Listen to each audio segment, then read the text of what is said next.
విదేశాలలో చదవాలనేది మీ కోరిక, కానీ చాలా సందేహాలు. వీటన్నిటికీ ఫుల్ స్టాప్ పెట్టి మీ డ్రీమ్స్ ఫుల్ఫిల్ చేసుకోండి. Contact Videsh consults. నమస్తే, వెల్కమ్ టు ఐ డ్రీమ్. నా పేరు ప్రసాద్. విశాఖ ఉత్తర నియోజకవర్గం ఎమ్మెల్యే, తెలుగుదేశం పార్టీకి సంబంధించిన సీనియర్ నేత గంటా శ్రీనివాసరావు వైఖరి ఆ పార్టీలోనే కొంత అనుమానాస్పదంగా ఉంది. ఆయన సంక్రాంతి అల్లుల్లా ఎన్నికలు వచ్చేటప్పుడే గంటా శ్రీనివాసరావు ప్రజలు గుర్తొస్తారు, లేదంటే ఒక నియోజకవర్గం గుర్తొస్తుంది. అలాంటి గంటా శ్రీనివాసరావు వైఖరి విషయంలో అదే సామాజిక వర్గానికి సంబంధించిన నేత అయినప్పుడు కూడా కాపు జేఏసీ తీవ్ర స్థాయిలో విరుచుకుపడుతున్న పరిస్థితి కనిపిస్తుంది.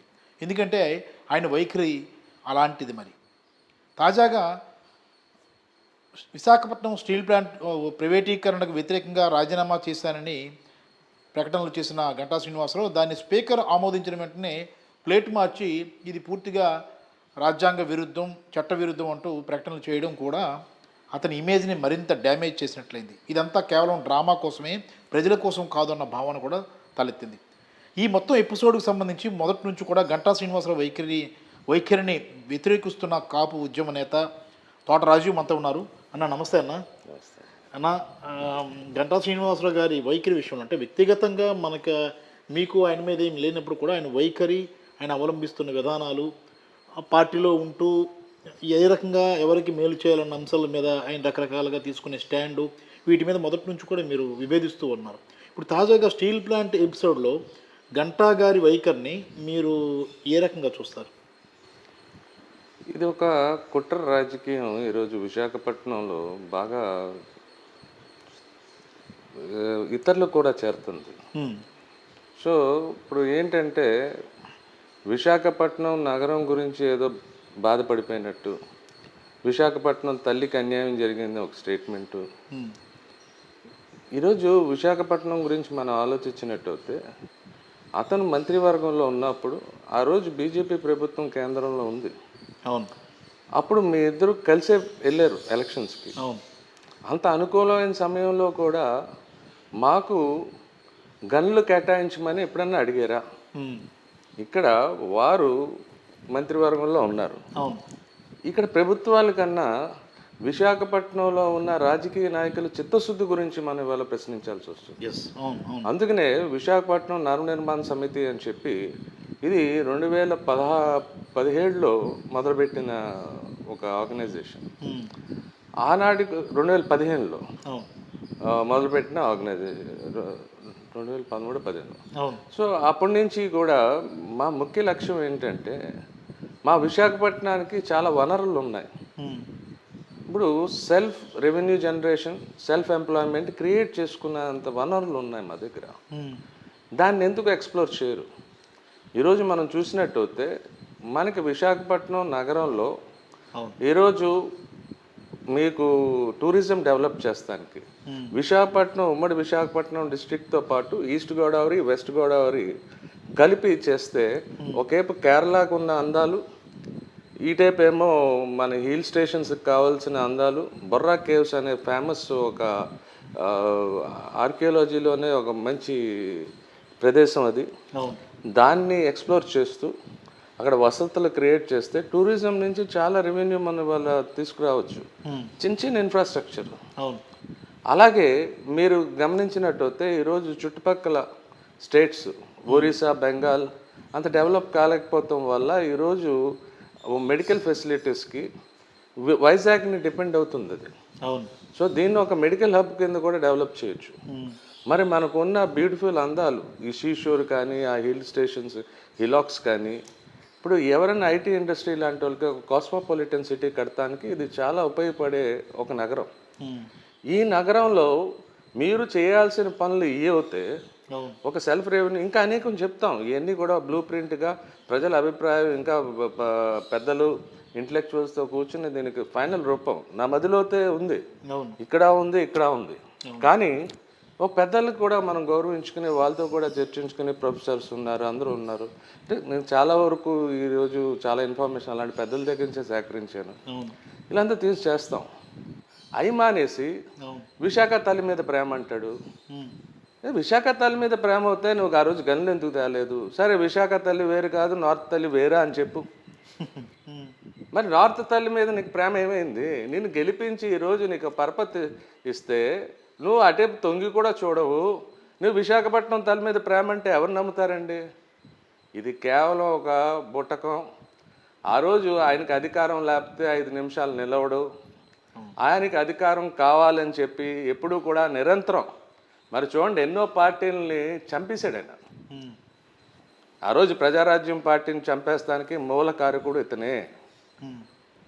ఒక మంచి వ్యక్తి, సాఫ్ట్ వ్యక్తిని మొత్తం రాజకీయాలు వద్దురా బాబు అని బయటికి పంపించేసిన వ్యక్తి కూడా ఇతనే.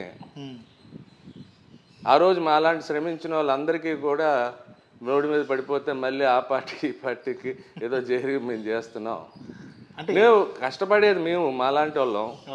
తర్వాత వచ్చి నీ కుట్ర రాజకీయాలతోటి ఈరోజు అది ఎలా వ్యాపించిందంటే ఇతను చూసి ఇదేదో బాగుందని ప్రతి ఒక్కడికి ఎవరికి నియోజకవర్గం లేదు, అందరూ జాతి నాయకులు అయిపోయారు మా విశాఖపట్నంలో. ఏ నియోజకవర్గాన్ని గెలిచేస్తారు? ఏంటి ఏ నియోజకవర్గాన్ని గెలిచేస్తారు? సరే, ఇక్కడ 2 ఉద్దేశాలు మాయి. ఒకటి గంటా శ్రీనివాస్ లాంటి, అంటే ఆయనకి మనం ర్యాంకింగ్ పెడితే భ్రష్టు రాజకీయ నాయకుడు, ద మోస్ట్ స్కామ్ రాజకీయ నాయకుడు, లాబీ ఎన్నిట్లో అన్నా ఫస్ట్ ర్యాంక్ అతనికే వస్తుంది. కాబట్టి అలాంటి ఒక భ్రష్టు రాజకీయ నాయకుడిని ఇవాళ మనం గుణపాఠం చెప్తే రేపు పొద్దున అలాంటి పని చేస్తానికి ఇతరులు కూడా భయపడాలనేది నా ఒక ముఖ్య లక్ష్యం. ఎస్, అంటే గంటా శ్రీనివాసరావు బయటికి కనిపించేది ఒకటి, లోపల చేసేది ఒకటనే భావనతో మీరున్నారా? అంటే జనరల్గా ఆయన చూసినప్పుడు ఆయన సమర్థగల నాయకత్వ లక్షణాలు ఉన్నాయి, ఆయన ఎక్కడి నుంచైనా గెలుస్తారు, ఆయన ఎక్కడ నిలబడినా గెలుపు తథ్యం అన్న ప్రచారం అయితే జరుగుతూ ఉంటుంది. ఏంటి దీని వెనక అసలు నిజంగా అంత ఉందా? అసలు మాలాంటి వాళ్ళు నీతిగా, నిజాయితీగా, నిబద్ధతతో ఒక మాటకి కట్టుబడి ఉండే వ్యక్తులం కాబట్టి ఇలాంటి దరిద్రపు వేషాలు మేము వేయలేం. ఇతను ఎక్కడికక్కడే ఇతనుకున్నది ఏముంది, కొత్త నియోజకవర్గంలోకి వెళ్తే ఇతను ఎవరికన్నా క్యాడర్ ఎలాగ వచ్చేస్తుంది చెప్పండి? అదే నెల రోజుల ముందు క్యాడర్ ఎలాగ వచ్చేస్తుంది?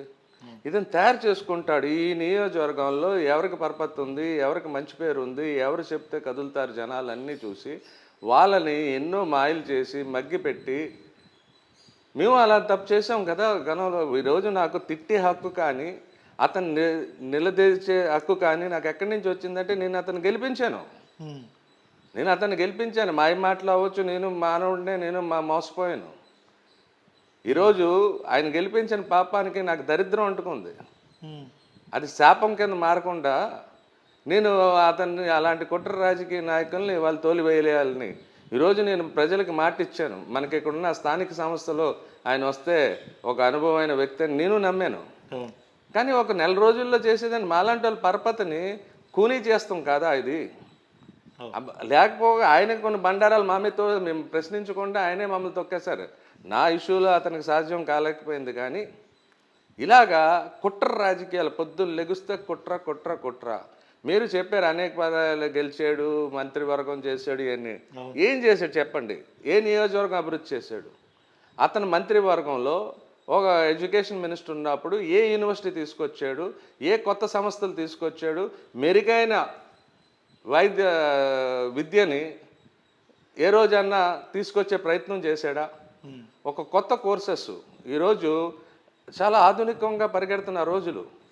దీనికి ఆర్టిఫిషియల్ ఇంటెలిజెన్స్ అని చెప్పి, డేటా ఇదని చెప్పి రకరకాల కోర్సులు వచ్చినాయి. ఏ కొత్త కోర్సులు ఇతను ఇంట్రడ్యూస్ చేశాడు? ఏ కొత్త యూనివర్సిటీ తీసుకొచ్చాడు? ఏ కొత్త సంస్థ తీసుకొచ్చాడు? ఇప్పుడు ఏ అన్నా పెద్ద సంస్థలు ఈరోజు ఒకప్పుడు ఆంధ్ర యూనివర్సిటీకి మంచి పేరు ఉండేది. పోగా ఆ యూనివర్సిటీని మొత్తం ఏ ఫెసిలిటీస్ ఇవ్వకుండా, అక్కడ ఏ కోర్సెస్ రాకుండా, ఏ అధికరణ చేయకుండా, ఇన్ఫ్రాస్ట్రక్చర్ అనేది ఈ రోజుల్లో చాలా ఇంపార్టెంట్. మన ఇన్ఫ్రాస్ట్రక్చర్ క్రియేట్ చేస్తే ఇన్ఫ్రాస్ట్రక్చర్ మనకు రెవెన్యూ క్రియేట్ చేస్తుంది. ఏది ఈయన దగ్గర చేసాడంటే ఏం చేశాడు చెప్పమానండి? కాకుండా అతని కుటుంబ సభ్యులు మొత్తం కలిపి స్కాములు చేశారు, అవినీతి చేశారు. పోస్టింగ్లు అని చెప్పి, ట్రాన్స్ఫర్లు అని చెప్పి పాపం ఈ చిన్న కుటుంబాల దగ్గర నుంచి అప్పులు తీసుకొచ్చి వాళ్ళ పాపం వీళ్ళు ఇస్తే, పోన్లే డబ్బు తీసుకున్నందుకు ఏదో మేలు చేశాడు, పోన్లే సంపాదించుకున్నాడులే అని వదిలేద్దామంటే వాళ్ళు రోడ్డు మీద పడేసాడే. ఆ తెచ్చుకున్న అప్పులకి వడ్డీలు కట్టుకుని చేస్తున్నారు వాళ్ళు. ఈరోజు నేను గంటా శ్రీనివాసరావు గురించి మాట్లాడుతున్నాను కాబట్టి అనేక మంది ప్రజలు ఈరోజు నా దగ్గరికి వచ్చి అయ్యా మా బాధ ఇదయ్యా మీరన్నా ఏమైనా చేస్తారేమో అని వస్తున్నారు కాబట్టి నాకు ఇన్ని డీటెయిల్స్ ఉన్నాయి నా దగ్గర. ఈరోజు స్ట్రిట్ కేసులో అతని పేరు ఉంది. దాన్ని ఎందుకు వేయాలంటే ఇదే మాయ. నేను మీ పార్టీకి వచ్చేస్తున్నాను, నా మీద ఏం చేయకండో, మరి ఏం మాట్లాడతాడో, ఎవరిని మడతేస్తాడో ఇవన్నీ చేసుకుని ఈరోజు నేను పెద్ద రాజకీయ అంటే నాకు ఎక్కడ నవ్వు వచ్చిందంటే ప్రసాద్ గారు, ఆయన మొన్న త్యాగాలు చేసాను, ఇంకెన్నో త్యాగాలు చేసేస్తానంటే ఊళ్ళో ఒక్కసారే ఇతనేంటి త్యాగాలు అంటే అసలు నీ నోట్లోంచి ఆ పదజాలాలు నచ్చలేదురా బాబు అని అనుకుని దెయ్యాలు వేదాలు వల్లించినట్టుగా నేను త్యాగాలు చేసేస్తాను, ఇంకెన్నో త్యాగాలకు సిద్ధం. ఏంటని కుట్ర రాజకీయం మాకు. ఒక పార్టీలో ఉన్నాం సార్, పార్టీ లైన్ ఉంటుంది. ఆ పార్టీ లైన్ దాటేటప్పుడు అక్కడే రాజీనామా చేయాల్సింది. నాకు ఎవరి భావనాలది, మనకు స్వేచ్ఛ ఉంది. మన రాజ్యాంగంలో మనకు స్వేచ్ఛ ఉంది. మనం ఎవరికి కూడా ఇది కాదు. అలాంటప్పుడు నువ్వు పార్టీకి రాజీనామా చేసి మూడు రాజధానుల ముద్దు అమరావతి వద్దు అన్నది చెప్పుంటే బాగుండు. కానీ ఒక పార్టీలో ఉండి పార్టీ లైన్ మారుతాం అనేది కూడా తప్పు. మనం నచ్చలేకపోతే అక్కడ నువ్వు ఇంటర్నల్గా కూడా ఫైట్ చేయొచ్చు, లేదండి ఇది కరెక్ట్ అండి అని. అప్పటికే ఒప్పుకోలేక నువ్వు స్ట్రాంగ్, నీ ఉద్దేశం స్ట్రాంగ్గా నువ్వు భావిస్తే రాజీనామా అక్కడ చేయాల్సింది రాజీనామా. ఇప్పుడు మళ్ళీ గంటా శ్రీనివాసరావు గారు మళ్ళీ ఇప్పుడు కొత్త నియోజకవర్గం కోసం ఎదుగుకుంటున్నారు. ఉత్తర నియోజకవర్గం అయిపోయింది, ఇప్పుడు కొత్త నియోజకవర్గం కోసం ఎదుగుతున్నారు. అంటే ఆ కొత్త నియోజకవర్గం ప్రజలు నిజంగా గంటాను నమ్మే పరిస్థితి ఉంటుందండి? ప్రసాద్ గారు, ఇక్కడే నేను మాట చెప్పదలుచుకున్నాను.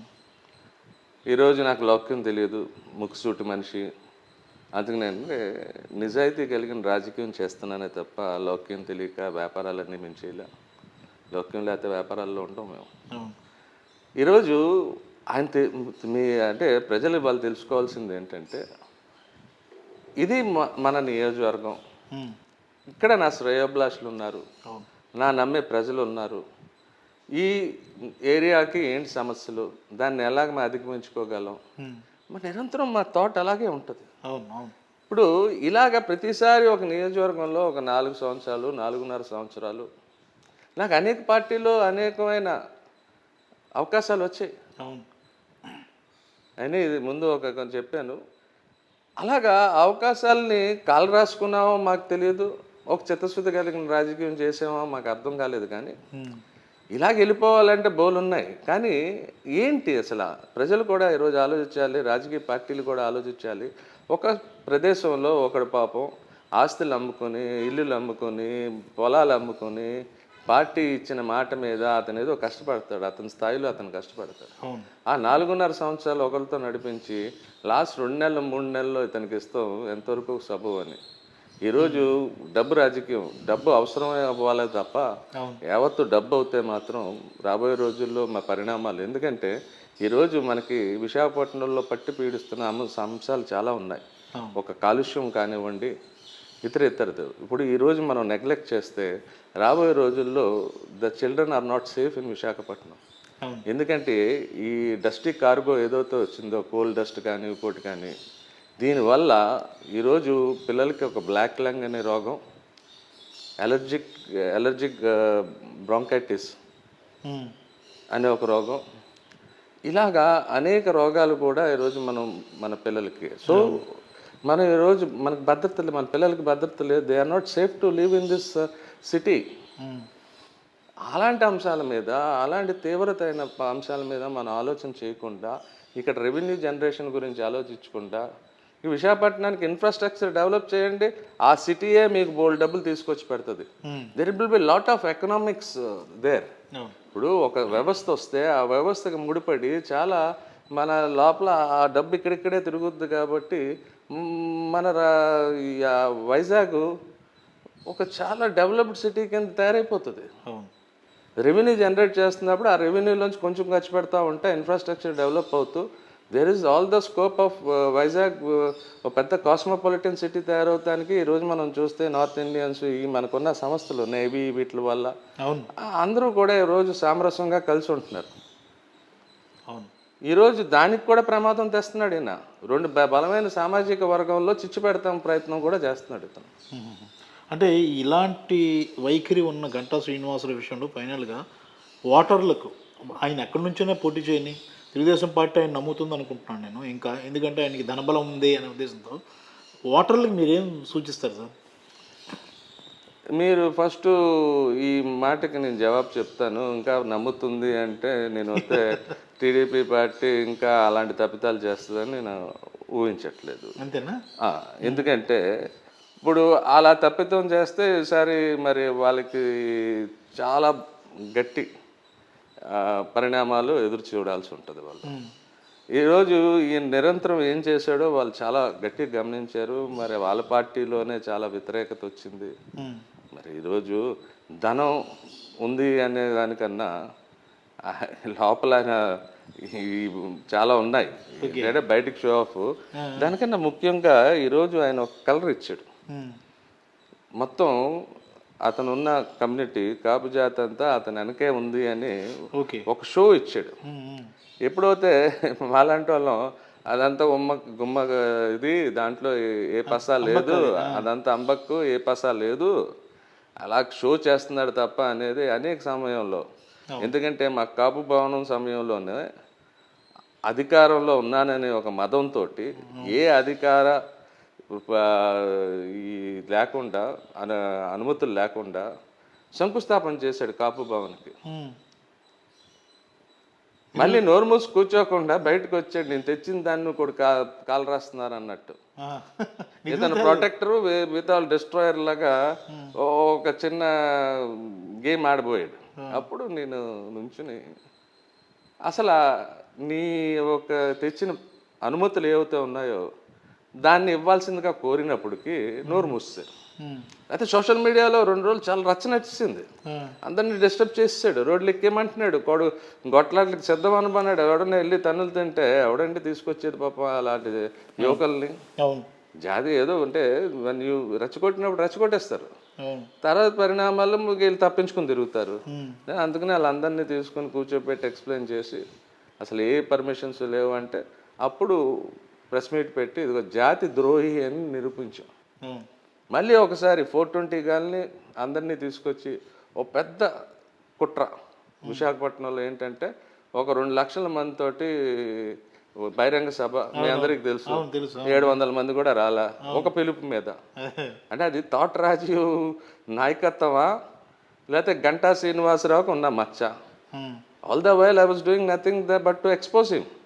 అంటే అతని వైఖరి ఏదైతే వెనక నుంచి నడిపిస్తుంది ఆ కుట్రని నేను ముందు పెడుతున్నానే తప్ప దీంట్లో నా పెద్ద నాయకత్వం ఏం లేదు. సో అలాగ ఆయన ఎక్స్పోజ్ అయిపోయి ఈరోజు ప్రతి పార్టీకి అర్థమైంది ఏంటంటే కులం నీ వెనక లేదు. ఈ 2-3 పట్టుకుని 4 రాకూడదని ఒక కొత్త పాత రాజకీయాన్ని ఫుల్ స్టాప్ పెట్టిస్తున్నాం. ఖచ్చితంగా ఈసారి ఆయనకి ఎక్కడిచ్చినా ఏ కాపు జాతి అక్కడికి వెళ్ళి ఆయన ఓడిస్తుంది. దీంట్లో అసలు తిరుగులేదు. సో ఇంకా అది మనసులోని తీసేసుకోండి.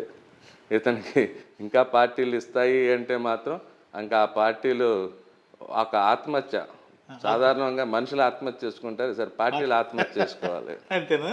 థ్యాంక్ యూ అన్న, థ్యాంక్ యూ వెరీ మచ్. ఇది తోట రాజీవ్ అంటే కాపు ఉద్యమ నేతే కాదు, స్టూడెంట్ లీడర్గా ఉంటూ అనేక ఉద్యమాలు చేపట్టారు. ఉన్నది ఉన్నట్లుగా ముక్కుసూటితనంగా ఉంటూ అంటే మన సహజంగా సామాజిక వర్గాల పరంగా విభజన అయిపోతున్న నేపథ్యంలో అన్ని వర్గాలతో కలుపుకొని పోయే వ్యక్తి తోటరాజు. కాపు ఉద్యమ నేతగా ఉన్నప్పటికీ కూడా అన్ని వర్గాలతో మంచి స్నేహ సంబంధాలు ఉన్న వ్యక్తి. చివరికి గంటా శ్రీనివాసరావు చేసిన వ్యవహారాలు ఏవైతే ఉన్నాయో వాటిని బయటకు తీసి కాపు ద్రోహిగా చిత్రీకరించిన ఘనత కూడా రాజీవ్ది. రేపు ఎక్కడ పోటీ చేసినా ఆయనకి ఏ పార్టీ కూడా టికెట్లు ఇచ్చే పరిస్థితి ఉండదు అని ఘంటాపదంగా చెప్తున్నారు. ఒకవేళ కనుక ఘంటాపదంగా టికెట్లు ఎవరైనా ఇస్తే ఏ పార్టీ ఇచ్చినా ఆ పార్టీలు నాశనమయ్యే పరిస్థితి ఉంటుందని కూడా హెచ్చరిస్తున్నారు. ఇలాంటి పరిణామాల్లో గంటా భవితవ్యం ఏంటి అన్నది ప్రస్తుతం $1 మిలియన్ ప్రశ్నగా మారిపోనుంది. మరి ఎక్కడి నుంచి గంటా పోటీ చేస్తారు? ఈ త్యాగాల ప్రభావం గంటా పైన ఉంటుందా లేదా అన్నది కాలమే నిర్ణయించాలి. కెమెరామెన్ మూర్తితో Prasad, I dream media, Visakhapatnam.